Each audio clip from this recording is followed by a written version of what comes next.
San Diego County narrowly avoids being moved to the state's most restrictive reopening tier. How county leaders plan to move forward and why not everybody is celebrating. Parents on edge after a man accused of trying to kidnap a child in North County gets out on bail. Why the DA's office is telling people to trust the process. A local high schooler signs into her remote PE class only for pornography to fill the screen. And it didn't end there. The minor tweaks someone made to get around the school's precautions with their so-called Zoom boom. ABC 10 News at 6 starts now. It's been just a roller coaster of, open, then close again.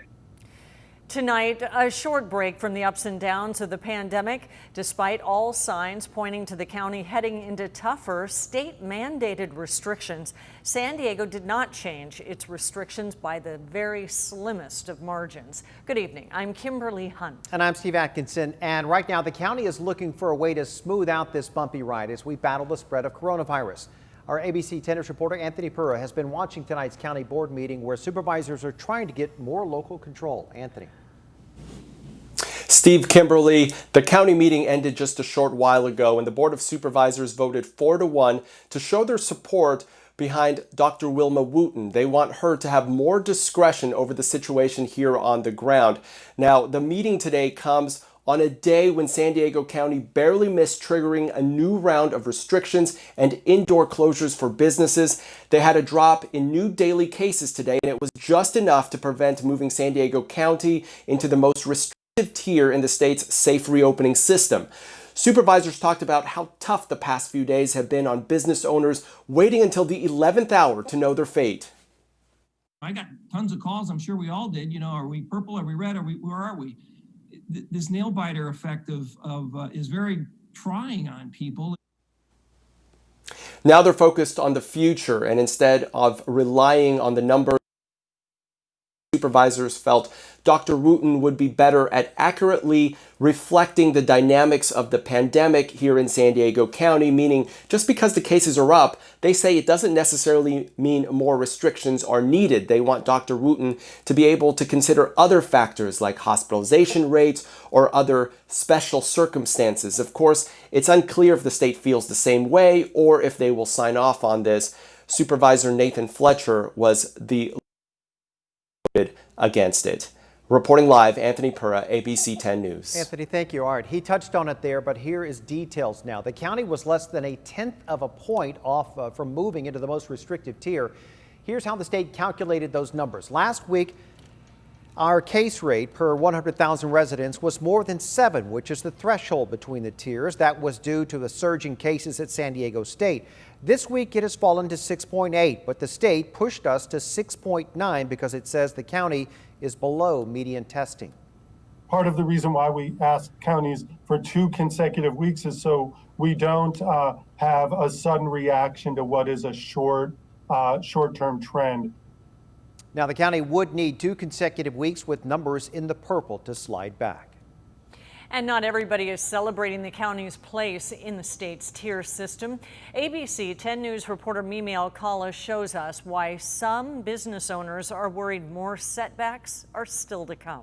Again, the up and down is very difficult to run any business. Business owners were bracing for the possibility of shifting back into the most restrictive purple tier Tuesday, but San Diego County barely made it. We can stay in the red for now. It's been just a roller coaster of, open, then close again. Scott Lutwack is the CEO of Fit Athletic Club with 5 locations here in San Diego County. If we moved back into the purple, gyms and fitness centers would go back outside. Under the red tier, they can operate inside at 10% capacity. Lutwack says that's still just not enough. This number has been a very difficult number for our industry to digest because we simply cannot operate at a 10% of our capacity. Restaurants were also set to move back outside or close if we hit the purple tier. Under the red, they can offer indoor dining at 25% capacity. There's no clear path to 100%. There's no plan to get us back open. Angie Weber is the co-owner of Cowboy Star Restaurant and Butcher Shop. She says her business would not survive another shutdown. She says the color-coded tier system just makes things more difficult for the already struggling business owners as they constantly worry about what could happen next. We need to fix this. You know, we're just going to be on this seesaw. While San Diego teeters between the red and purple tiers with no orange or yellow in sight yet, both Lutwak and Weber are hoping county leaders and health officials can take back local control. And if we use the governor's formula, our businesses are basically never going to be able to reopen. Mimi Alcala, ABC 10 News. The businesses that would not be impacted if we did move back into purple tier include hair salons and barbershops.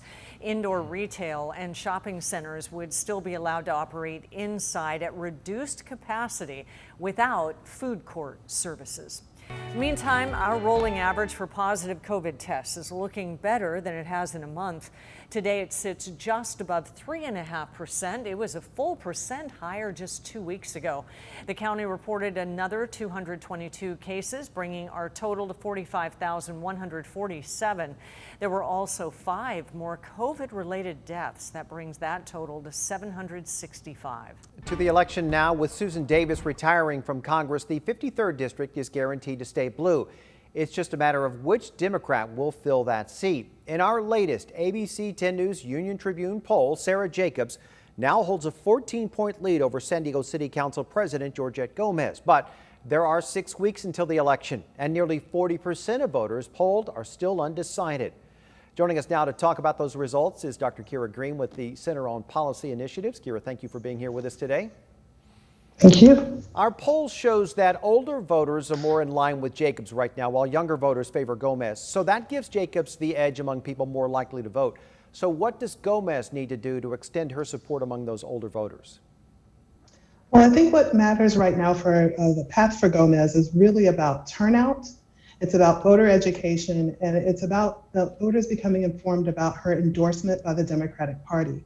And as you pointed out, Stephen, a lot of people have not yet, there's a lot of undecided voters, and so they're looking for additional information. That's true even among older voters in all likelihood. And so the more that they know about her position, the more information they get, the more likely they are to move towards her if she's got a chance for that. That 14-point lead seems daunting, but as you mentioned, 38% of voters still undecided. Unsurprisingly, a lot of these are Republican voters. They haven't decided yet between these two Democrats. So how can each candidate broaden their message to appeal to that more conservative voter? I think that's going to be a tough order for either one of them. The truth of the matter is there's not a lot of distance between these two candidates in terms of their positions.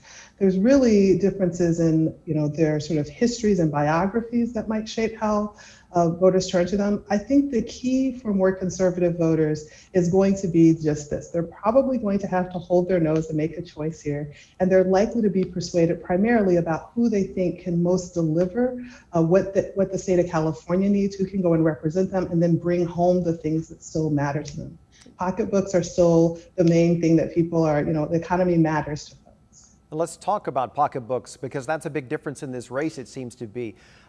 Campaign finance. The Federal Election Commission has Jacobs tripling the campaign spending of Gomez. Outspending doesn't necessarily translate against an incumbent like Davis, but is it having an impact in this race? I think that spending in this kind of race, between two people, neither of whom is an incumbent, does matter a lot. And that is even more pronounced during COVID, when a lot of the kind of events, door-to-door campaigning work that happens under normal circumstances are even more challenging. So candidates are going to need to spend more money to get the word out. On the other hand, again, it's worth noting that it's not just what the candidates spend that is the spending in a race. There's also what's happening in terms of independent expenditures, which is not reported here, but likely, benefits Jacobs as well. But there's also the party spending and their ability to get the word out to their base of voters, which in this district matters a lot, because 6 in 10 of these voters are planning to vote for Biden. This is a strong, Democrats have a 14-point advantage here. So there's still, possibilities to balance it, but money does matter a lot. No doubt. A lot to come in this race. Dr. Green, thank you again for your expertise. We'll see you again next Tuesday. 2 active duty Marines at Camp Pendleton have been arrested on drug charges. Anthony Wisenant is accused of selling oxycodone laced with fentanyl to other members of the Marine Corps. One of them died of an overdose. Ryan White is accused of trying to help Wisenant avoid getting caught. Wisenant faces 20 years in prison while White faces 10. 3 other people not in the military have also been arrested in connection with this case. There is growing outrage that a man accused of trying to rip a toddler out of his parents' car at a Costco in the North County is now out on bail, and he's not due back in court until February. But our ABC 10 News reporter Rachel Bianco found out there may be other legal options. Get him back. 2-year-old Peter and his baby brother at home playing. Their mom now terrified to take them out. Now I'm like, never want to go anywhere, ever. Jennifer Lawson and her fiancé, Peter Kopchak, say they were leaving Costco in Vista Saturday afternoon when a guy ran up and opened the backseat passenger door. The couple says he tried to pull their toddler right out of his car seat. I don't know if he thought he was just going to rip my son out of the car and get away with him. Kopchak tackled the guy until deputies arrived. Adam Glavinik is facing charges of felony attempted kidnapping and being under the influence of a controlled substance. He was out of jail the next day on a $100,000 bail. Scary that this isn't taken more serious than it should be. Glavinik's release generating outrage on social media. Julie Famina runs a preschool in Oceanside. She says her parents are scared. Now there's an individual that is not incarcerated and until February, if that does happen. So you've got this long period of time looking over your shoulder if you're a parent. Glavinik isn't scheduled to be arraigned until February. There's a backlog of out-of-custody cases due to the pandemic, but the DA's office says let the process play out. There are legal mechanisms, if the facts and circumstances of a case warrant it, to be able to do that, to be able to request a judge to sign an arrest warrant that would increase bail. The DA's office won't comment specifically on this case, but confirms a prosecutor has already been assigned to it. Rachel Bianco, ABC 10 News. We have made multiple attempts to talk with someone at the Sheriff's Department about Glavinik's arrest. We are still waiting to hear back.